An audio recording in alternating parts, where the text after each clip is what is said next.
sa mahal na Birheng Maria, sa lahat ng mga anghel at mga banal, at sa inyo mga kapatid, na ako'y ipanalangin sa Panginoong ating Diyos. Kaawan tayo na makapangyarihang Diyos, patawarin tayo sa ating mga kasalanan at patnubayan tayo sa buhay na walang hanggan. Amen. Panginoon, kaawaan mo kami. Panginoon, kaawaan mo kami. Kristo, kaawaan mo kami. Kristo, kaawaan mo kami. Panginoon, kaawaan mo kami. Panginoon, kaawaan mo kami.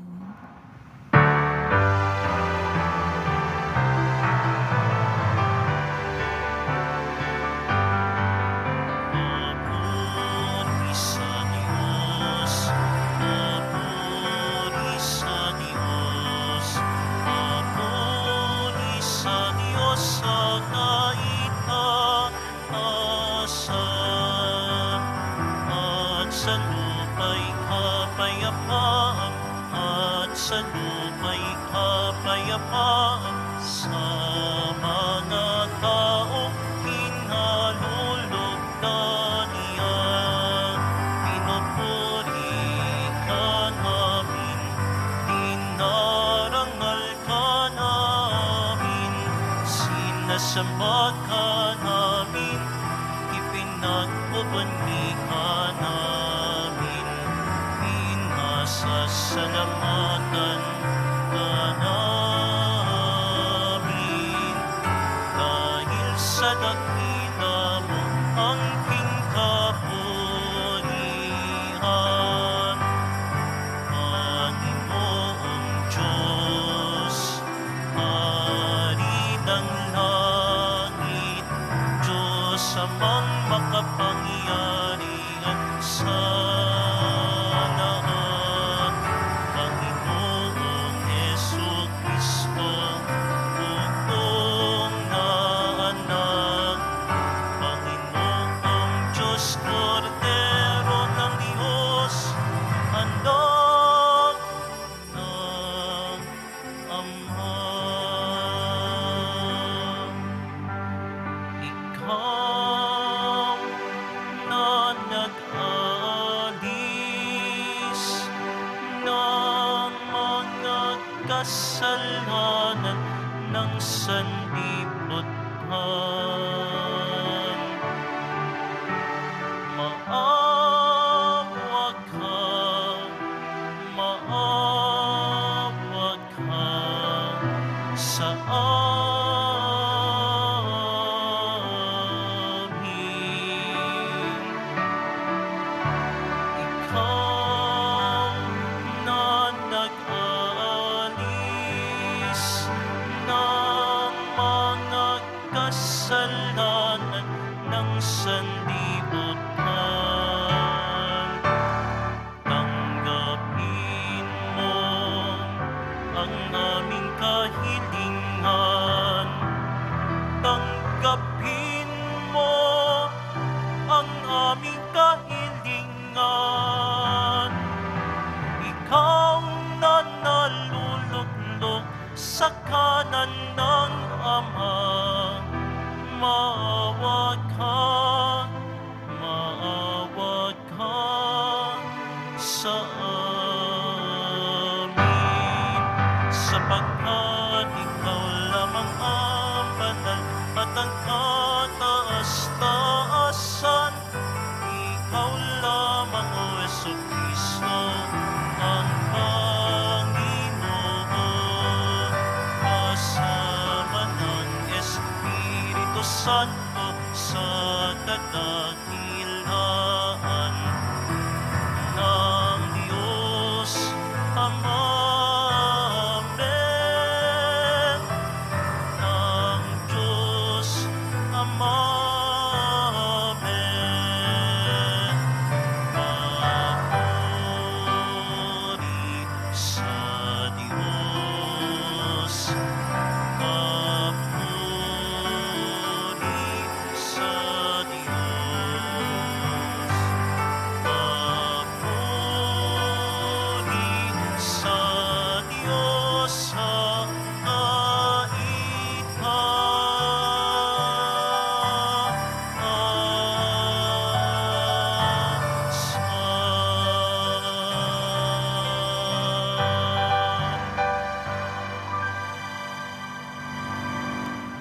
Manalangin tayo. Ama naming makapangyarihan, ang paglingkuran ka ayon sa iyong kasiyahan ay kaloob na iyong ibinibigay sa iyong mga hinirang. Gawin mong ang iyong mga pangako ay aming mapakinggan ayon sa paraang iyong kinalulugdan. Sa pamamagitan ni Jesucristo kasama ng Espiritu Santo, magpa sa walang hanggan. Amen. Magsiupo na po ang lahat. Pagbasa mula sa aklat ng Deuteronomio. Sinabi ni Moises sa mga tao, "Matakot kayo sa Panginoon ang inyong Diyos, at sundin ang lahat ng kanyang mga utos at mga tuntunin habang kayo'y nabubuhay. Kung ito'y susundin ninyo, hahaba ang inyong buhay. Kaya nga, dinggin ninyo ito at sunding mabuti. Kung magkagayoy, mapapanuto kayo at lalaki ang inyong lahi pagdating ninyo sa lupaing ipinangako niya sa inyo, sa lupaing sagana sa lahat ng bagay. Dinggin mo, Israel, ang Panginoong ating Diyos ay siya lamang Panginoon.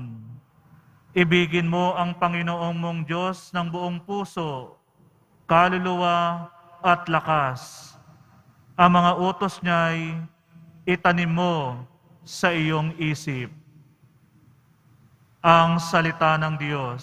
Salamat sa Diyos. Poong aking kalakasan, iniibig kitang tunay. Poong aking kalakasan, iniibig kitang tunay. O Panginoong kong aking kalakasan, minamahal kita ng tunay na tunay. Panginooy batong hindi matitibag, matibay kong muog at tagapagligtas. Poong aking kalakasan, iniibig kitang tunay. Diyos ko ang sa akin ay siyang nag-iingat, tagapagtanggol ko at aking kalasag. Sa iyo, Panginoon, ako'y tumatawag. Sa mga kaaway, ako'y iyong iligtas. Poong aking kalakasan, iniibig kitang tunay. Panginooy buhay, siya'y tagapagligtas. Matibay kong muog, purihin ng lahat. Sa piniling hari, dakilang tagumpay, ang kaloob ng Diyos sa kanyang hinirang. Poong aking kalakasan, iniibig kitang tunay.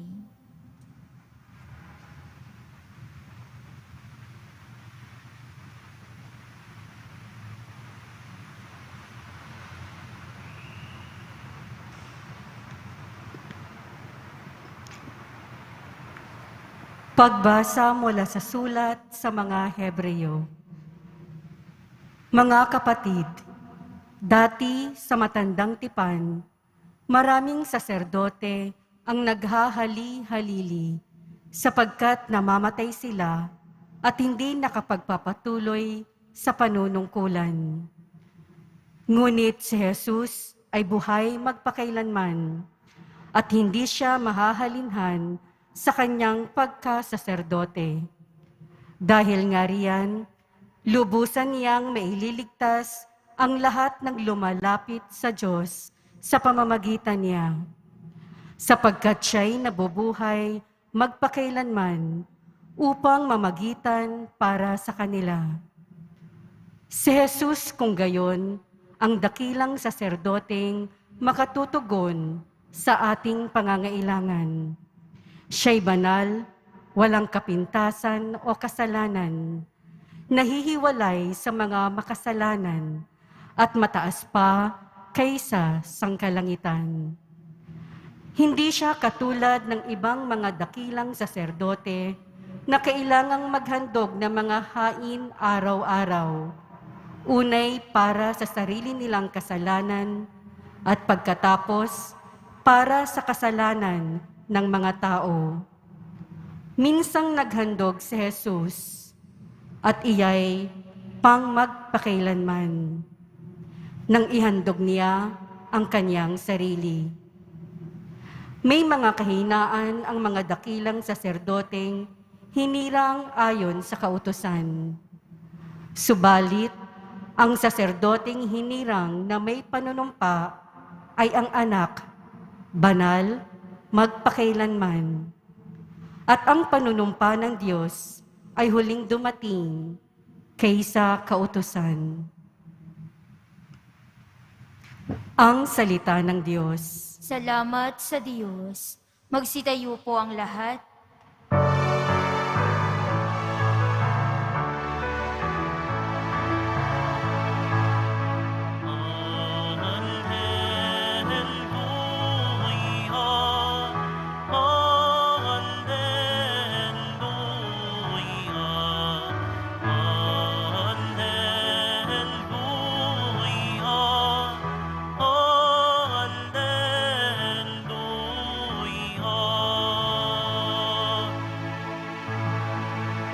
Ang sakit nagmamahal, tutupad sa aking aral. Ang mata ko'y mananahan.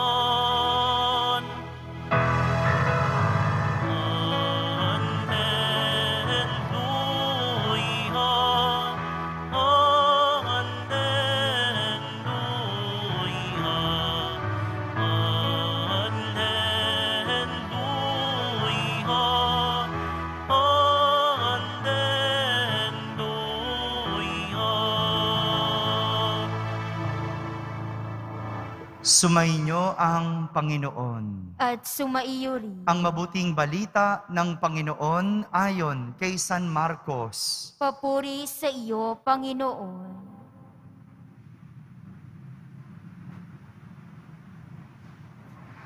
Noong panahong iyon, lumapit ang isa sa mga eskriba kay Jesus at tinanong siya, "Alin pong utos ang pinakamahalaga?" Sumagot si Jesus, "Ito ang pinakamahalagang utos. Pakinggan mo, Israel. Ang Panginoon na ating Diyos, siya lamang ang Panginoon. Ibigin mo ang Panginoon mong Diyos ng buong puso, ng buong kaluluwa, ng buong pag-iisip, at ng buong lakas. Ito naman ang pangalawa. Ibigin mo ang iyong kapwa gaya ng iyong sarili. Wala nang ibang utos na hihigit pa sa mga ito." Tama po, Guro, wika ng eskriba. Totoo ang sinabi ninyo. Iisa ang Diyos at wala nang iba liban sa Kanya. At ang umibig sa Kanya ng buong puso, buong pag-iisip, at buong lakas. At ang umibig sa kapwa gaya ng kanyang sarili ay higit na mahalaga kaysa magdala ng lahat ng handog na susunugin at iba pang mga hain. Nakita ni Jesus na matalino ang kanyang sagot. Kaya't sinabi niya, "Malapit ka nang mapabilang sa mga pinaghaharian ng Diyos." At wala nang nangahas magtanong kay Jesus mula noon. Mga kapatid, ang mabuting balita ng Panginoon. Pinupuri ka namin, Panginoong Hesukristo. Magsiupo na po ang lahat. Isang magandang araw po sa inyong lahat. Magandang umaga po. Kawayan mo nga yung katabi mo. No? Yan. Magandang umaga. No? Sa wakas, sa unang pagkakataon, mayroong isang eskriba ang nagtanong kay Jesus ng walang bahid na kasamaan. Sa unang pagkakataon, may nagtanong kay Jesus na walang bahid ng kasamaan. Alam niyo po, Madalas kasi, kapag tinatanong si Jesus ng mga eskriba at ng mga pariseyo, lagi itong may motibong hindi maganda. Tinitignan nila kung ano ang isasagot ni Jesus. Hinuhuli nila si Jesus sa sarili niyang bibig. Ganyan ang mga eskriba, ganyan ang mga pariseyo. Sa tuwing nagtatanong kay Jesus, mayroong bahid na kasamaan. Pero sa pagkakataong ito, nagtanong ang eskriba kay Jesus ng walang motibong kasamaan. At ang kanyang tanong, aling utos ang pinakamahalaga? Kaya naman, sinagot ito ni Jesus ng diretsa, ng walang paligoy-ligoy. Madalas kasi, alam ni Jesus, kapag tinatanong siya at may bahid ng kasamaan, ibinabalik ni Jesus ang tanong sa kanila. Ganyan sumagot si Jesus noon. Dahil alam niyang hinuhuli siya, imbes na sasagutin niya ang tanong, ibabalik niya sa kanila. Para kayo ang sumagot. Yan. Pero ngayon, dahil alam ni Jesus na walang bahid ang kanilang tanong, sinagot ito ni Jesus ng derechahan. At ang kanyang sinabi, ito ang pinakamahalagang utos. Ibigin mo ang Panginoon mong Diyos ng buong puso, ng buong kaluluwa, ng buong pag-iisip, at ng buong lakas. At ito naman ang pangalawa, ibigin mo ang iyong kapwa gaya ng iyong sarili.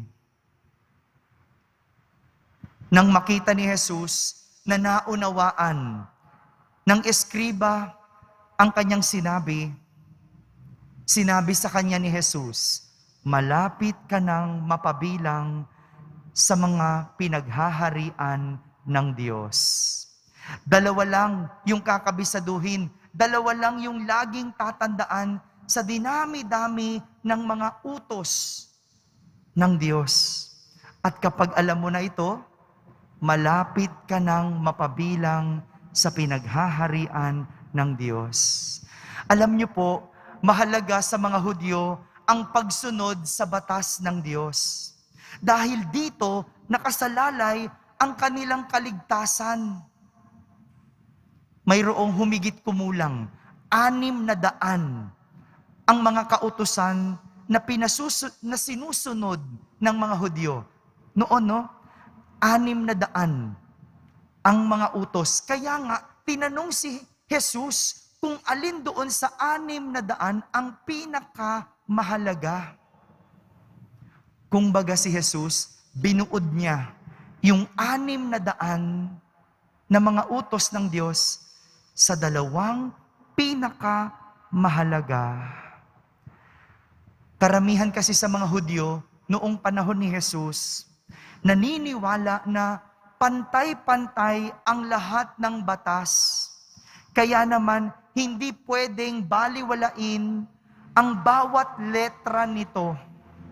Dahil kapag sinuway nila ang batas, ibig sabihin, makakaapekto ito sa kanilang kaligtasan.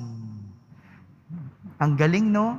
Yung mga Hudyo, yung mga eskriba pariseyo, kaya sila very particular doon sa batas ng Diyos ay dahil gusto nila maligtas sila. Kapag mayroon silang nasuway sa mga utos ng Diyos, alam nila apektado ang kanilang kaligtasan. Sa isang banda, ang galing din naman, napakamaingat ng mga eskriba at pariseyo at iba pang mga Hudyo na masuway ang utos ng Diyos. Dahil iniisip nila, baka hindi sila maligtas. Tayo kaya? No? Tayo kaya? Tingnan natin yung sarili natin. Pinag-iingatan ba natin na masuway natin ang Diyos? Tayo ba, iniisip natin kung nasusunod natin ang mga utos ng Diyos? Magandang tanong din yun, no? Ako ba, maingat din kapag nasusuway ko ang Diyos? Ako ba, tinitignan kong maigi kung natutupad ko ang kagustuhan ng Diyos? Kaya nga, nangahas yung eskriba na magtanong kay Jesus para malaman nito kung ano ang mahalaga sa mga kautusan. Kaya nagtanong yung eskriba para hindi maapektuhan yung kanyang kaligtasan. At si dinami-dami ng mga batas, dalawa lang ang sinabi ni Jesus. At ang dalawang batas na ito, sa pag-ibig nakasentro. Meron pong tatlong bagay ang pumapasok sa aking isip kapag pinag-uusapan ang pag-ibig. Maganda matuto tayo, no? Ano ba yung pag-ibig? Paano ba umibig?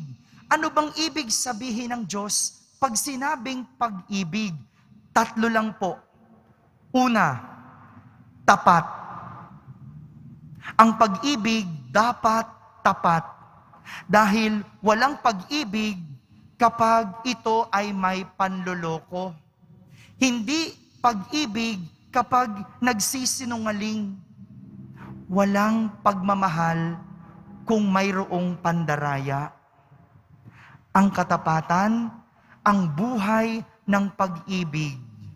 Bahiran mo ang katapatan, sigurado ang pag-ibig ay mamamatay.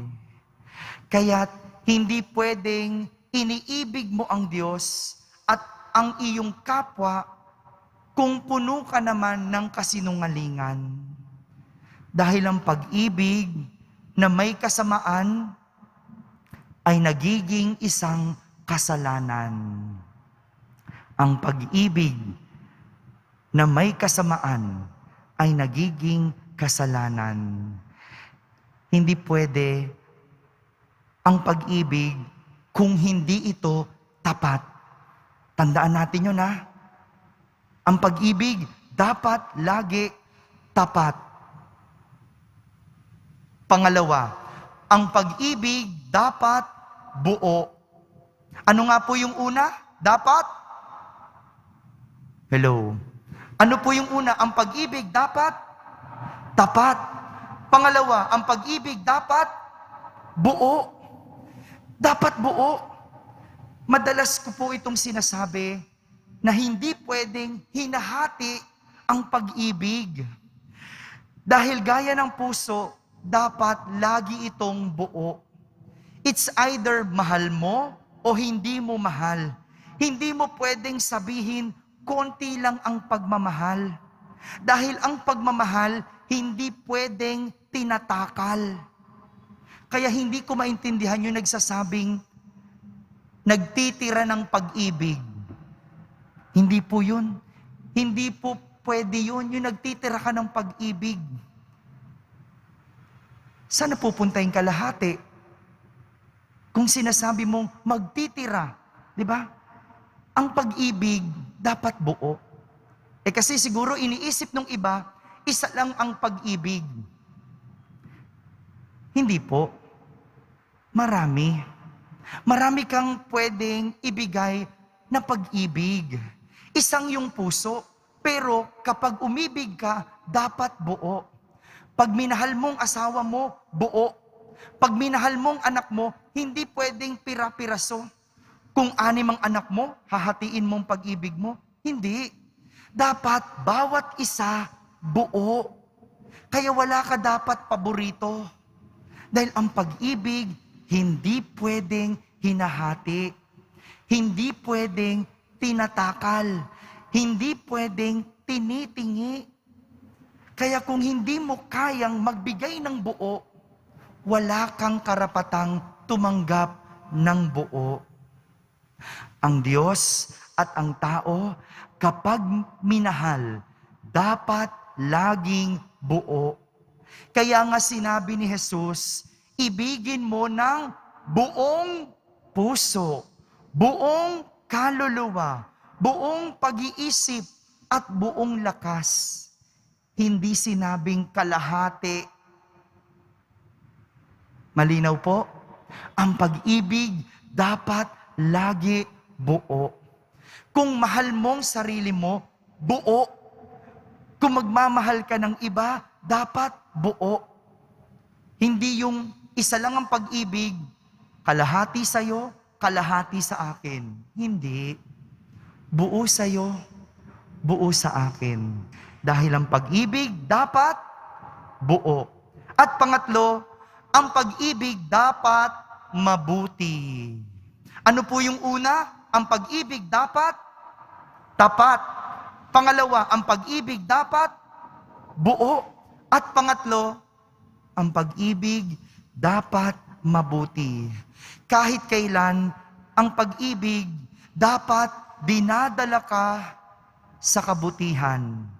Kaya't kung ikaw ay napapasama o nagiging masama, baka walang pag-ibig. Hindi yan pag-ibig. Dahil ang pag-ibig, walang ibang hinangad, kundi ang mabuti at mapabuti ang iba. Pag-ibig, ang sentro ng batas ng Diyos. Ang batas ng Diyos, ang daan ng ating kaligtasan. Ang kaligtasan ay regalo ng Diyos sa tao na galing sa kanyang tapat, buo, at mabuting puso. Tandaan po natin, ang pag-ibig, tatlo. Dapat, tapat. Dapat, buo. At dapat, mabuti. Amen. Magsitayo po ang lahat. Sabay-sabay nating ipahayag ang ating pananampalataya. Sumasampalataya ako Sa Diyos namang makapangyarihan sa lahat, na may gawa ng langit at lupa. Sumasampalataya ako kay Jesucristo, iisang anak ng Diyos, Panginoon nating lahat. Nagkatawang tao siya lalang ng Espiritu Santo. Ipinanganak ni Santa Mariang Birhen. Pinagpakasakit ni Poncio Pilato. Ipinako sa krus na matay inilibing. Nanaog sa kinaroroonan ng mga yumao. Nang may ikatlong araw na buhay na magmuli, umakyat sa langit, naluluklok sa kanan ng Diyos namang makapangyarihan sa lahat. Doon magmumulang paririto at tuhukom sa mga nangabubuhay at nangamatay na tao. Sumasampalataya naman ako sa Diyos, Espiritu Santo, sa banal na simbahang katolika, sa kasamahan ng mga banal, sa kapatawaran ng mga kasalanan, sa pagkabuhay na muli ng mga nangamatay na tao, at sa buhay na walang hanggan. Amen. Minamahal kong mga kapatid, sa pag-ibig ng Ama, tayo'y nagkakabuklod. Kaya buong tiwala tayong dumulog sa Kanyang mahabagin at mapagpalang pagmamahal. Buong puso tayong manalangin at ating sambitin, Diyos na mapagmahal, dinggin mo kami. Diyos na mapagmahal, dinggin mo kami. Para sa simbahan, isagawa nawa niya ang diwa ng pagmamahal at gawing batayan ito sa pakikitungo sa aming mga kapatid na nahiwalay sa aming pananampalataya. Manalangin tayo. Diyos na mapagmahal, dinggin mo kami. Para sa mga doktor, mga nurse, at lahat ng nag-aalaga sa may sakit, patatagin at pagpalain nawa sila sa kanilang katapatan at buong pusong paglilingkod sa kanilang kapwa sa panahon ng pandemya. Manalangin tayo. Diyos na mapagmahal, dinggin mo kami. Para sa buong daigdig, huwag nawa kaming panghinaan ng loob sa gitna ng krisis na aming hinaharap. Bagkus, patuloy nawa kaming umasa sa tulong mo, O Diyos, at ng aming kapwa. Manalangin tayo. Diyos na mapagmahal, dinggin mo kami. Para sa aming mga natitipon ngayon, Masalamin nawa namin sa aming pamumuhay ang buong pusong paghahandog at pagmamahal ni Kristo upang hindi kami maging makasarili sa aming paglilingkod sa kapwa. Manalangin tayo. Diyos na mapagmahal, dinggin mo kami. Para sa mga pumanaw, tuluyan at lubos nawa nilang madama ang pag-ibig ni Hesukristo sa piling ng Diyos Ama. Manalangin tayo. Diyos na mapagmahal, dinggin mo kami. Sa katahimikan, ating ilapit sa Diyos ang ating mga pansariling kahilingan.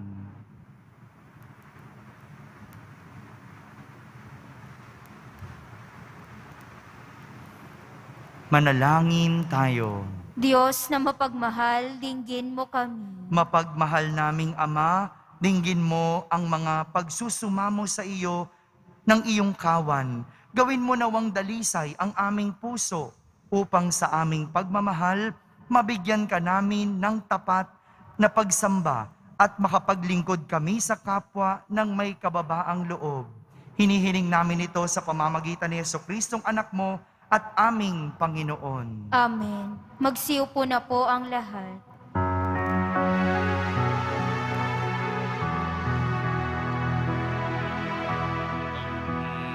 Ibig mo ang awit ko, lahat ng ito'y nagmula sa iyo.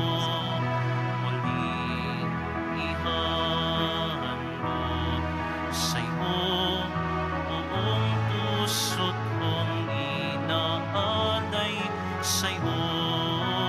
O Diyos, o Panginoon, lahat ay bihayan aming inampon, aming buhay at kakayahan. Ito'y para lamang sa iyong kalwalhatian. Magsitayo po ang lahat. Manalangin kayo mga kapatid upang ang paghahain natin ay kalugdan ng Diyos amang makapangyarihan. Tanggapin nawa ng Panginoon itong paghahain sa iyong mga kamay, sa kapurihan niya at karangalan sa ating kapakinabangan, at sa buong sambayanan niyang banal. Ama naming lumikha, ang paghahain naming ito ay maging dalisay nawa at maging banal na pakikinabang namin sa iyong awang dakila.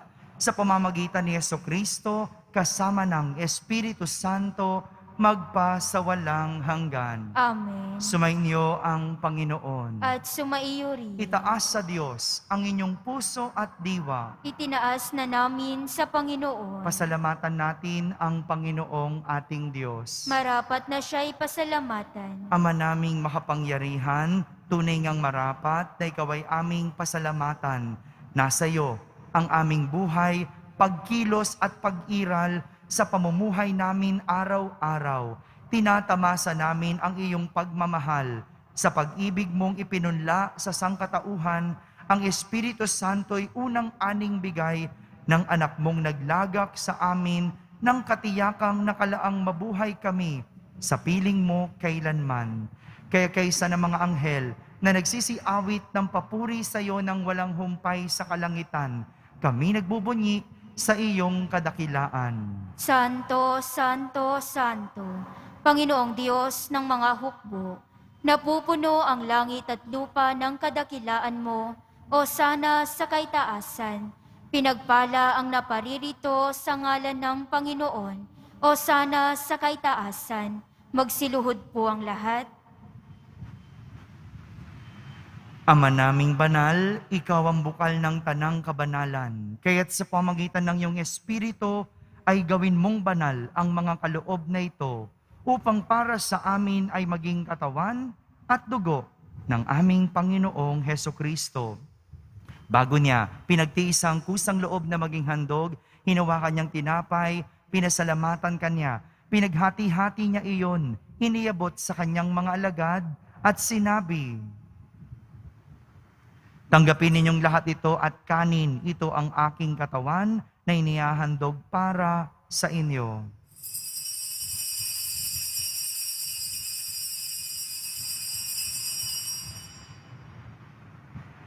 Kaya hindi naman nung matapos ang hapunan, hinawakan niyang kalis, muli kanyang pinasalamatan. Iniabot niya ang kalis sa kanyang mga alagad at sinabi, "Tanggapin ninyong lahat ito at inumin. Ito ang kalis ng aking dugo, ng bago at walang hanggang tipan. Ang aking dugo na ibubuhos para sa inyo at para sa lahat, sa ikapagpapatawad ng mga kasalanan. Gawin ninyo ito sa pag-alaala sa akin."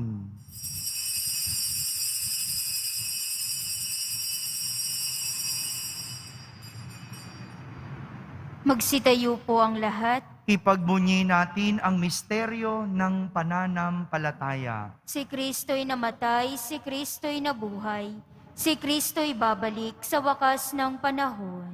Ama, ginagawa namin ngayon ang pag-alaala sa pagkamatay at muling pagkabuhay ng iyong anak. Kaya't inaalay namin sa iyo ang tinapay na nagbibigay buhay at ang kalis na nagkakaloob ng kaligtasan. Kami nagpapasalamat dahil kami iyong minarapat na tumayo sa harap mo para maglingkod sa iyo. Isinasamo namin kaming magsasalo-salo sa katawan at dugo ni Kristo ay mabuklod sa pagkakaisa sa pamamagitan ng Espiritu Santo. Ama, lingapin mo ang iyong simbahang laganap sa buong daigdig. Puspusin mo kami sa pag-ibig kaysa ni Francisco na aming Papa, ni Jose na aming obispo at ng tanang kaparian. Alalahanin mo rin ang mga kapatid naming nahimlay nang may pag-asang sila'y muling mabubuhay. Gayon din ang lahat ng mga pumanaw.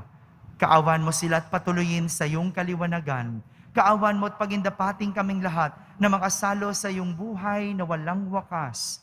Kaysa na mahal na Birheng Maria na ina ng Diyos, ng kabiyak ng puso niyang si San Jose, kaysa ng mga apostol at ng lahat ng mga banal na namuhay dito sa daigdig ng kalugod-lugod sa iyo.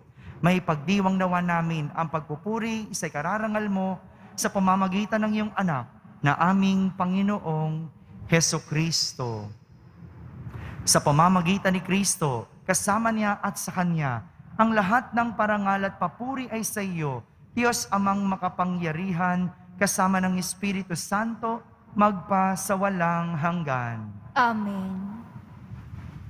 Sa tagubilin ng mga nakahagaling na utos at turo ni Jesus na Panginoon natin at Diyos, ipahayag natin ng lakas loob. Ama namin, sumasalangit ka, Sambahin ang ngalan mo, mapasa amin ang kaharian mo, sundin ang loob mo dito sa lupa para nang sa langit. Bigyan mo kami ngayon ng aming kakanin sa araw-araw at patawarin mo kami sa aming mga sala para ng pagpapatawad namin sa nagkakasala sa amin. At huwag mo kaming ipahintulot sa tukso at iadya mo kami sa lahat ng masama. hinihiling namin kami iadya sa lahat ng masama. Pagkalooban ng kapayapaan araw-araw, iligtas sa kasalanan at ilayo sa lahat ng kapahamakan, samantalang aming pinananabikan ang dakilang araw ng pagpapahayag ng tagapagligtas naming si Heso Kristo. Sapagkat iyo ang kaharian at ang kapangyarihan at ang kapurihan magpakailanman. Amen. Panginoong Heso Kristo, sinabi mo sa iyong mga apostol, kapayapaan ang iniiwan ko sa inyo, ang aking kapayapaan ang ibinibigay ko sa inyo. Tunghayan mo ang aming pananampalataya at huwag ang aming pagkakasala. Pagkalooban mo kami ng kapayapaan at pagkakaisa ayon sa iyong kalooban, kasama ng Espiritu Santo, magpa sa walang hanggan. Amen. Ang kapayapaan ng Panginoon ay laging sumainyo. At sumaiyo rin. Magbigayin kayo ng kapayapaan sa isa't isa. Kapayapaan po para sa lahat. Kordero ng Diyos na nag-aalis ng mga kasalanan ng sanlibutan, maawa ka sa amin. Kordero ng Diyos na nag-aalis ng mga kasalanan ng sanlibutan, maawa ka sa amin. Kordero ng Diyos na nag-aalis ng mga kasalanan ng sanlibutan, ipagkaloob mo sa amin ang kapayapaan. Magsiluhod po ang lahat. Ito ang kordero ng Diyos. Itong nag-aalis ng mga kasalanan ng sanlibutan. Mapalad ang mga inaaniyahan sa kanyang piging. Panginoon, hindi ako karapat-dapat na magpatuloy sa iyo. Ngunit sa isang salita mo lamang ay gagaling na ako. Ang katawan ni Kristo, Amen.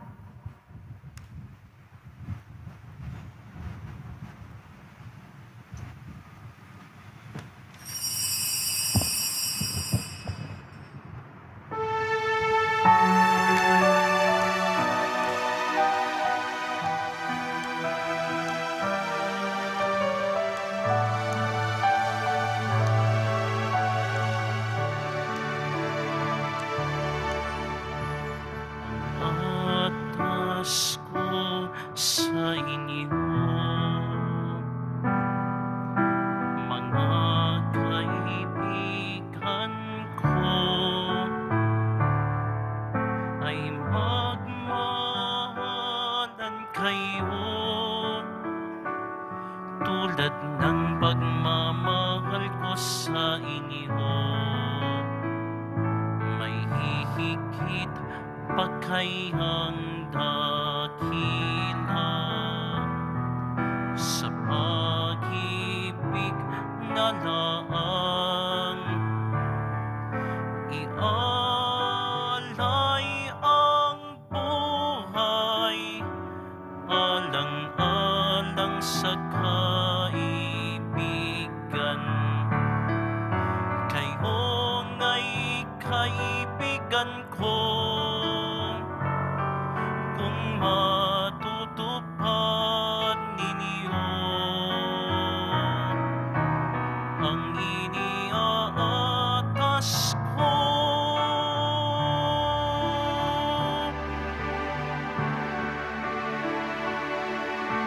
Kayo'y di naalipin, kundi kaibigan ko. Lahat ng mula sa amay, na lahat ko na sa inyo. Kayo'y hinirang ko, di ako ang hinirang niyo. Loob kong umayo kayo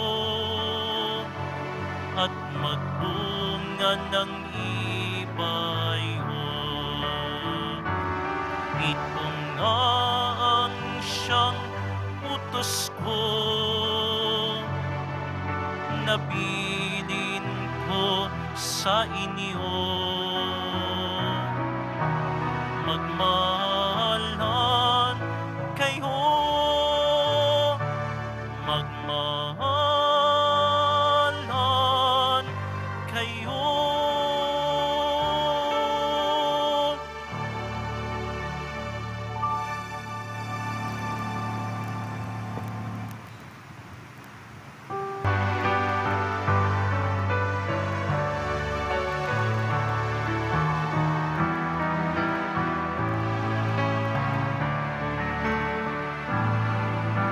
Walang sinuman ang nabubuhay para sa sarili lamang. Walang sinuman ang namamatay para sa sarili lamang. Tayong lahat ay may pananagutan sa isa't isa.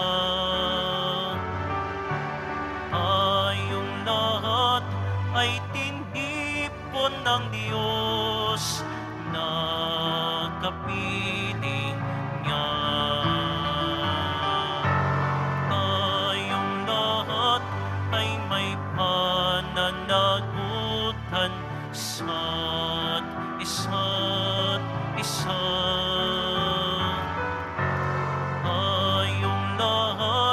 ay tinipon ng Diyos na kapiling niya. Po ang lahat. Manalangin tayo.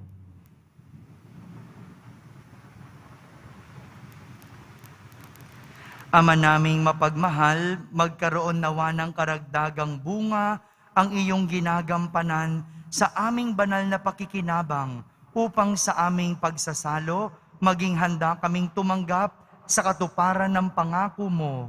Sa pamamagitan ni Jesucristo kasama ng Espiritu Santo, magpa sa walang hanggan. Amen. Panalangin kay San Roque. O pinagpalang San Roque, pintakasi ng mga may karamdaman, lingapin mo po ang aming mga kapatid na nasa banig ng karamdaman.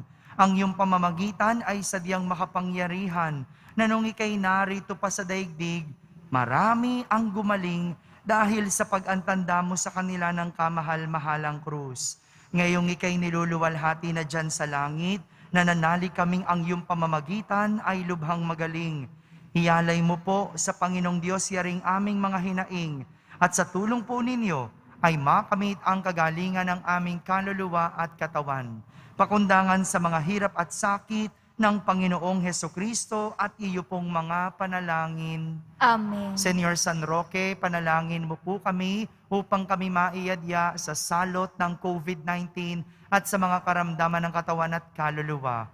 Senyor San Roque, panalangin mo po kami upang kami maiyadya sa salot ng COVID-19 at sa mga karamdaman ng katawan at kaluluwa. Senyor San Roque, ipanalangin mo po kami upang kami maiyadya sa salot ng COVID-19 at sa mga karamdaman ng katawan at kaluluwa. Sumainyo ang Panginoon. At sumaiyo rin. Pagbabasbas ng Pong Jesus Nazareno. Mahal na Pong Jesus Nazareno, inihayag mo sa pamamagitan ng krus ang walang maliw na pag-ibig ng Diyos sa sangkatauhan. Pakinggan mo ang kahilingan ng iyong angkan na nagsusumamo sa iyo. Makamtanawan nila ang inyong katugunan at tanggapin ang kasagutan na may utang na loob na tinatanaw. Basbasan din po ninyo ang lahat na may karamdaman, nahihirapan at may mga dalang imahen at dasalan.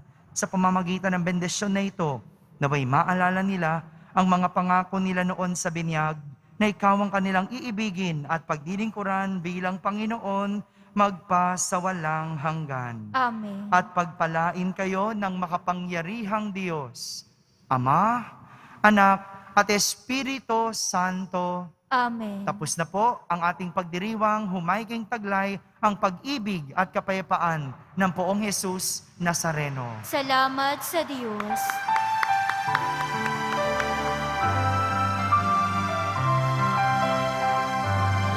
Nuestro Padre Jesus Nazareno, sinasamba ka namin, pinipinto ka namin, aral mo ang aming buhay at kaligtasan. Nuestro Padre Jesus Nazareno, iligtas mo kami sa kasalanan. Ang krus mong kinamatayan ay sagisag ng aming kaligtasan. Nuestro Padre Jesus Nazareno, dinarangan ka namin.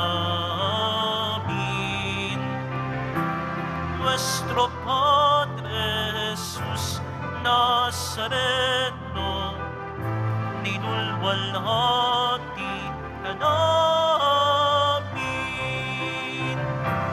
Nuestro Padre Jesus Nazareno, dinarangan ka namin. Nuestro Padre Jesus Nazareno, ninulwalhati